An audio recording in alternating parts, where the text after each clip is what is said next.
Hello, hello, and welcome again to the latest episode of No Lits, No Limits with Kin and Arek. Glad to be back again, having a lot of fun with our conversations on this podcast. I'm Kin. I'm in Canada as a manufacturing professional for more than 30 years and enjoying my time working with a few different clients recently. Very nice, very nice. Glad to hear this. Yeah. My name is Arek. 20 years in the industry, born and raised in Poland, been working here for the Eastern European market and also the European one with a bunch of different EMSs and distributors. And recently, I embarked on this journey of consulting and also working with some different clients within our industry. Yeah, I like to do different things, but hey, Kin, I heard that you are a big fan of pickleball. Oh my goodness. Yeah. So to share that with the audience, I am totally getting into the whole pickleball game. For those of you who may not know, pickleball is a very popular sport, especially really kind of got popular in the recent years because of the pandemic. But here in Canada, actually, from what I see everywhere around the world, it's become such a hugely popular game because it is so accessible and easy to get into.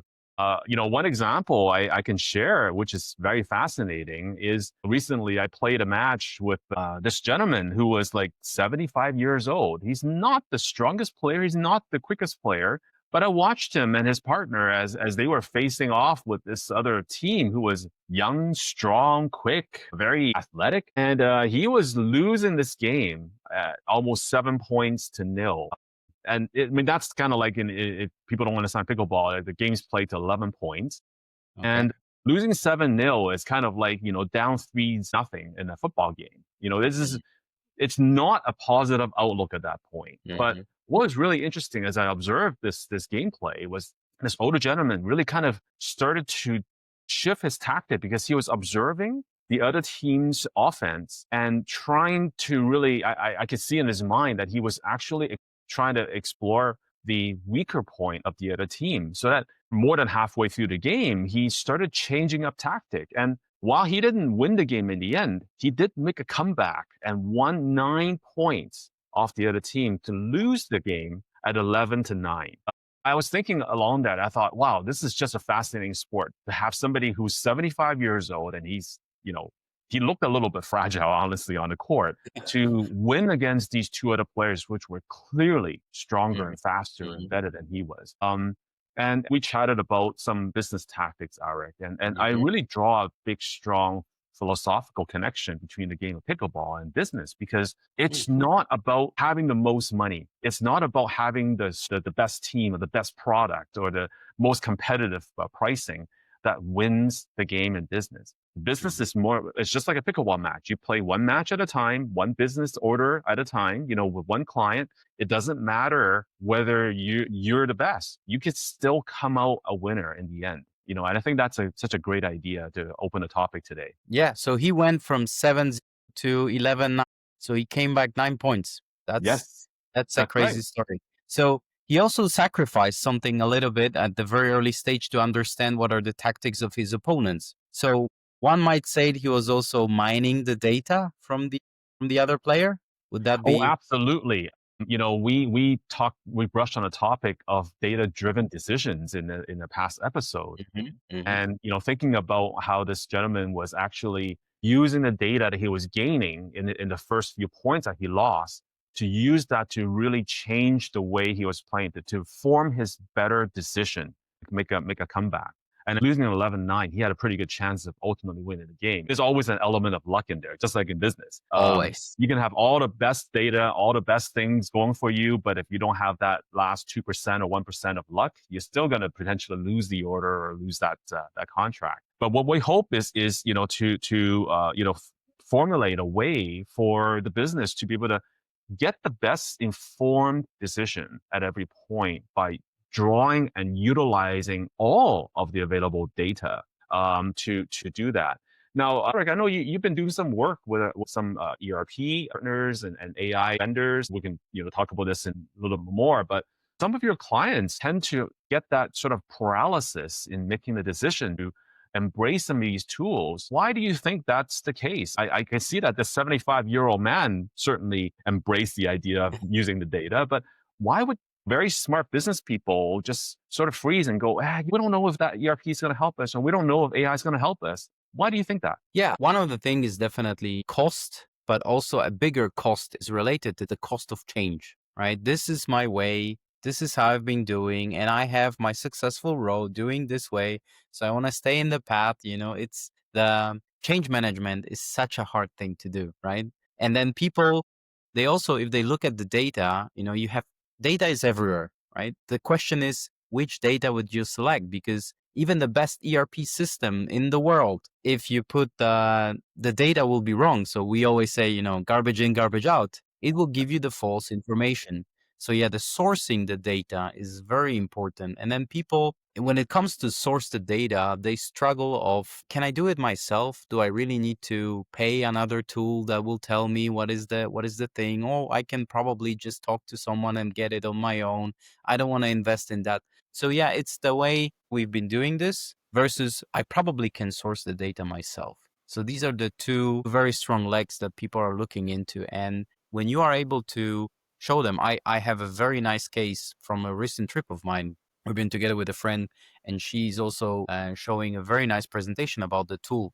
And the gentleman immediately said, okay, I want to see live example now. And she did the brilliant presentation. She showed exactly the case. And from I don't want it. There is no need for that. It will be like, I can use it here, here, here, here, and there. So it's the understanding. But if you have then I don't want to say narrow mind, but if you are closed on some things in like, I don't want to do it, I don't want to source it, then it will be a little bit of a problem, right? I think you also embark on some cases like that where people are like, no, this is my way. Thank you very much. I appreciate, but yeah. Yes, I was recently working with another team who has a very interesting product, and they're trying to do a commercial launch of the product in a very quick time. And in that experience, was helping them navigate some of the supply chain issues and to Mhm. realize that some of the processes that's sort of innate and baked in within the company really didn't allow them to pivot very quickly to accelerate that path to getting the commercialization stage quicker or as quickly as I thought they were going to go. And this Mhm. comes back to support your point that change management is not easy. I think it's a little bit more than change management. I like to think of it as a sort of change epiphany, if I may. Oh, It's the point where the leadership in the company realizes that they have to change. I'm a little bothered recently as we're recording this episode. We're hearing news about this massive Hurricane Melissa happening in the Bahamas and Jamaica area and causing a lot of unprecedented damage. Imagine if you were on the ground there and you know this hurricane is heading your way. What do you do?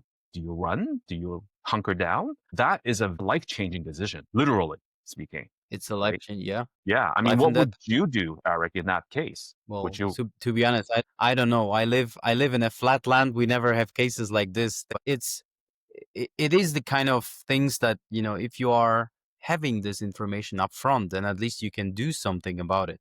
If it already meets you on the spot, doesn't matter if you have the bunker ready for you or a jet that you can fly in, but it's already too late, right? I would say the number one thing is to source the data, find the true source of data, then understand it and make the right decision about it. So I fully agree with you in this kind of way where data is one thing, but also making the right decision based on the data. I think that the word that I just heard you use, and I hear this a lot from business leaders, Yeah. is making the right decision. And equally, going back to the hurricane example, to hunker down or to run, they're both right decisions. I think Mhm. what it really boils down to is making your decision. I think when it comes to business, when it comes to running away from a hurricane, there is no right answer, but there is your decision. Whatever decision you make, you have to live with the consequence of it because it was your decision. And I think this is where a lot of business leaders tend to get into that paralysis mode is it's hard to make a decision because they think that they're always trying to find the right decision. But just like in pickleball, there's no certainty that you're going to win when you play the game. You just Mhm. play it, and whatever the outcome is, it is the outcome. I think that embracing that philosophy of not getting into paralysis but moving forward, I think that's very important. You can only make the decision based on the data that you have. If you don't have sufficient data, go get more data. But once you have enough data to kind of point you, okay, I know I'm not 100% certain about this decision, But if I'm more than 80 Pareto's law, right? If I'm better than 80% there of the way there, I'm just going to focus on dealing with the 20 that might not work in my favor Yeah. and just go for it. Were they correct decisions? No, those were just his decisions, and he just went for it. I think this is one part that, if some of those clients and partners, Eric, that you're working with, come and just make a decision, do you think that they're going to be better off? Well, of course, it's enough if they listen because then they can make the decision on their own. But if you are stuck in the way, like, this is the way, we don't want to change, we don't want to go, then, you might be very successful and continue the successful path. But the one great example that always sticks in my head is Nokia. I love those phones. They were amazing. That was the best product ever and no longer here because they were also stuck. They didn't analyze the data in the way they could have probably. That's a very and a good analogy to explain that. Your clients likely already had the right data necessary to make the decision in front of them, but either they were blind to the data Mhm. or they didn't analyze the data correctly to make that best decision. Maybe not the right decision, but the best decision for the company. The other point I wanted just to bring up here is, you and I have done a lot of consulting work with various clients. As a consultant, our job is to really reveal the data that they may not see on their own. There's Exactly. a blind spot to what they see or what they don't see. I find that a lot of clients I work with bring in this external view and insight to what they're seeing and telling them, hey, as an outsider, this is what I'm seeing. Do you think that that's a problem, or do you think that's a benefit? And I feel that as a consultant, when I bring in that extra piece of information, I can't force them to hear me. Of course. Yeah. They'll listen, but do they really hear me and understand what I'm trying to bring? This comes back to the whole garbage in, garbage out. If they think that what I'm saying is just garbage, it's just gonna not help them form the right decision. But Sure. in manufacturing environment, we use a lot of different tools, like an ERP system, a PLM Yeah. system, CRM systems. A lot of these are often viewed upon as very expensive investments. You know, do you think that businesses really need to invest in more tools, or should they be replacing some of the tools that they might have already been spending a lot of money? What is your perspective on that? Yeah.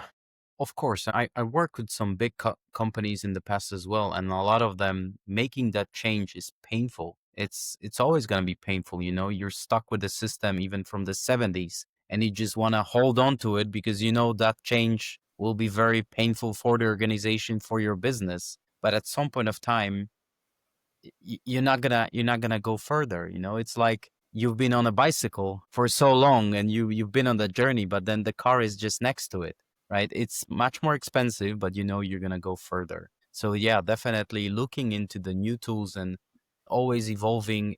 From my point of view, this is a must, and I understand very much how painful process it is, that you just want to stick to your bike because it has been so comfy and you already made a nice journey in it. But then believe me, some people will make that decision to jump in the cars or motorcycles, even better. And then they will just be faster. And especially now with those tools, with super hyped engine from AI, then definitely they can go way faster and way more advanced. So yeah, I would say, first of all, listen, be open. External people, they're not there to harm you and harm your business in any way.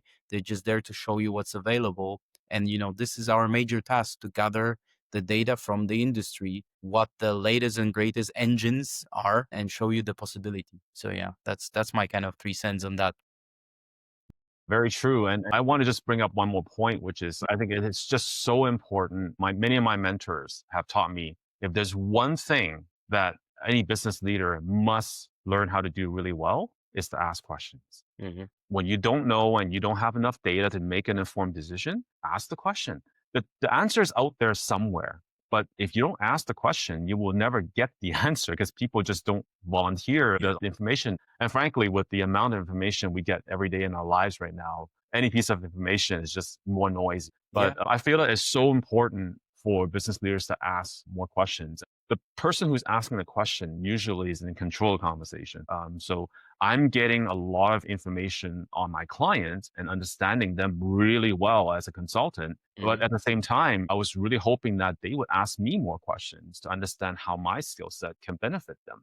Just the willingness to ask a lot of questions is not an issue. I remember back in the days when we used to have those coffee machine conversations, the water cooler conversations, the randomness of some of those topics often generate some very inquisitive questions. And I do miss a lot of that when I'm working virtually because you don't get that benefit of, Mhm. hey, what about pickleball? We tend to just meet and jump right into things, and this has changed a little bit of person to person relationship in the work setting. Do you experience that, Eric? Yeah, I do work virtually a lot, but I still say person to person relation still needs to happen. We're on a dinner and I got a question from one of the customers. Hey, is it mandatory for us or should we just go and have our own stuff somewhere else and to discuss really topics? And I said, hey, we can go, but honestly, the way how we handle business in Eastern Europe, you got to build a relation first. Then you're gonna talk about whenever I have the opportunity to go face to face discussions. That's always better. This relates back to our